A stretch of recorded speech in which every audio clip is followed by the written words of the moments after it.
I should be writing number 467. NaNoWriMo, day 29. But I've only got 50,000 words to go before the end of NaNoWriMo. I thought that it'd be easy, but it's not. Yeah, I've only got 50,000 words to go before the end of NaNoWriMo. I've got everything I need except for that. Hi there, welcome to I Should Be Writing, the podcast for wannabe fiction writers. I'm your host, Mur Lafferty, and happy belated Thanksgiving to those of you in the U.S. And the rest of you in the world, I hope you're having a lovely Friday. I have officially conceded defeat. Defeat in the 50,000 words, not in the book itself, and not in the word count, because I'm still proud of my word count. I conceded defeat because several months ago, I went to the orthopedist to complain about pain in my elbows and was diagnosed with tennis elbow. Bilateral tennis elbow. And I'll pause here while you guys make whatever tennis-related jokes are going on in your mind, because I've heard them. And so I started seeing a physical therapist for it. And one thing my physical therapist told me was this was from being in seated writing position all the time.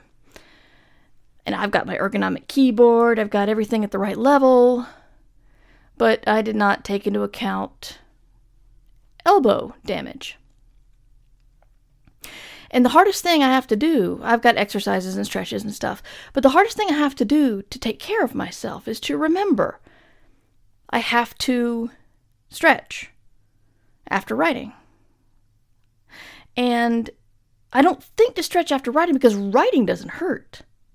Moving my arm around, picking up heavy things, grasping really hard, like trying to squeeze something with my left hand, that all hurts. So my thinking is, I have to stop doing those things. But no, I have to remember to take it easy writing. And as I started to fall behind in NaNoWriMo, I thought, oh, well, I can go through and do a whole bunch of really intense writing days.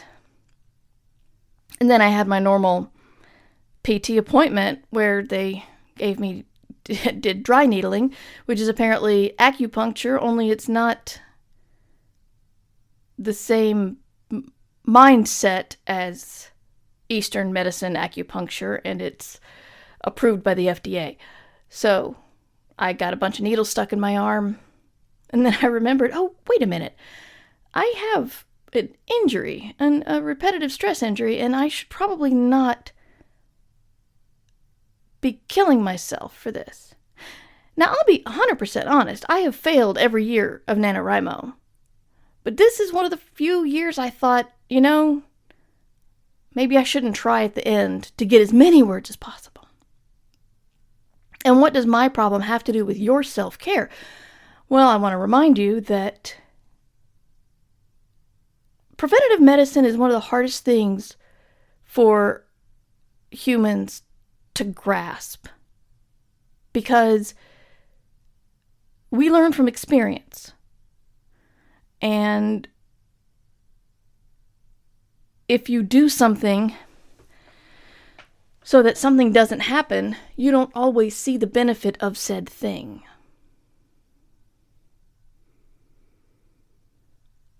I've mentioned this a couple of times. I have hereditary hemochromatosis, which is a genetic condition where your body stores too much iron. And the treatment for this is to bleed you every month. And I was being bled every month, and I was exhausted. And I was so mad because as my iron was going down, I never got to a point in this, what's the word? It's not syndrome, it's not a disease, just condition. I never got to a point in this condition where it was actually affecting my health. It was just my doctors were monitoring my levels and decided it was time for the levels to come down. And so I was going through all of this wretched treatment that was kicking my ass every month. And my brain was saying, this is for nothing. Because, or rather my lizard brain, I should say.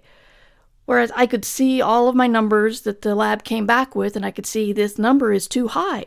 And hey, next month it's lower. Hooray! So I was just mad because this was pretty much preventative. I did not want my body to get so much iron poisoning that I would start to feel sick. And so it's like this, what I'm encouraging you to do. By the way, I'm not a doctor in any way, shape, or form. I'm speaking from my own experience. Apparently I'm in the mood for tangents tonight. I'm sorry. My point is, taking care of your hands and your wrists and your arms is so important. And if you are not at the point in your life where if you're not at the point where you're having pain yet, still think about taking care of yourself, especially near the end of NaNoWriMo, when you are doing damage, you're wearing yourself out, even though you don't realize it. Look up some stretches online, how to gently stretch out your wrists, which, then stretch out the muscles in your arms, because I've got pain that it centers on my elbow, but it's, kind of radiates to my forearm and my tricep as well. Both arms. So after you write, try to take care of yourself. Do some stretches. If you feel pain, do some icing. Take ibuprofen if you can. Again, I'm not a doctor. I'm just trying to cover my butt. However, this is standard advice. Try to get it in your lizard brain that you don't want to be injured. And it's preventative and it's good for you. So my self-care advice for today is stretch, please. This is a Friday, but since I've been inconsistent the past 2 weeks, I'm just going to go ahead and release the next 2 NaNoWriMo days for everybody, not just the Patreon people. I'm going to take a break in December because I realized for myself, for my own self-care, that I simply can't do a daily podcast and NaNoWriMo at the same time. I don't know how I'm going to deal with this next year because I really like offering this service to you guys, but I would really like a year where I focus entirely on NaNoWriMo in November. I'm going to try to figure out how to deal with this. But that's not the problem now. We're talking about 11 months in the future. But, so for everybody, I will talk to you tomorrow.